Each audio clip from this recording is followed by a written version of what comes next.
lillahi wa inna ilaihi rojiun. Inna lillahi wa inna ilaihi rojiun. Inna lillahi wa inna ilaihi rojiun. Sampun katimbalan kundur mangayun kanthi lerem almarhum Eyang Timo puput yuswa 68 taun wonten ing griya kita Dusun Ronggojati RT setunggal RW sekawan Desa Ronggojati Kecamatan Batuwarna Kabupaten Wonogiri. Sedaya putra wayah kanan kiri no Twin Barayobung almarhum Eyang Timo boten sanes namung saged ngaturaken agunging panuwun dhateng para taksiyah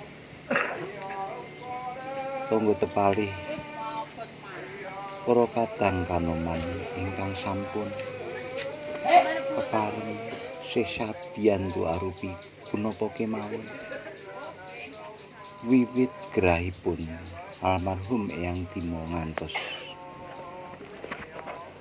dumuginipun layon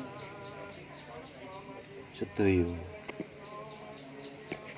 keluarga namung saged ngaturaken agunging panuwun mugi-mugi sesyabiyantu panjenengan sedaya pikantuk piwales saking Gusti Ingkang Maha Welas satemah pambabar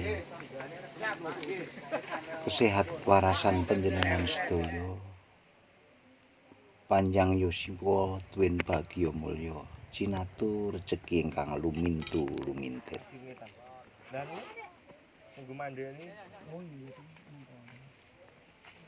Wilujeng tindak Eyang Timo wilujeng tindak panjenengan sae panjenengan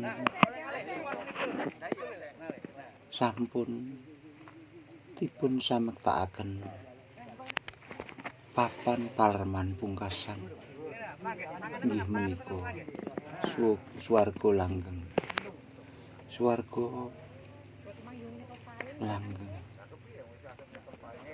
Eyang sedaya putra wayah Barayobung sampun ikhlas mugi-mugi panjenengan swarga langgeng Eyang wilujeng tindak Eyang nuwun Nika Bumali nika. Niku jeneng payung ngene niku Sian. warnane padha niki Mboten sing jeneng payung ngene niku lho, Pak. oh niku Nggih. oh dereng dini iki Dereng nembe pinten Mali pas poso niku ya, Dek. nggih kok ora dijejer kene ya 18 ngene kok.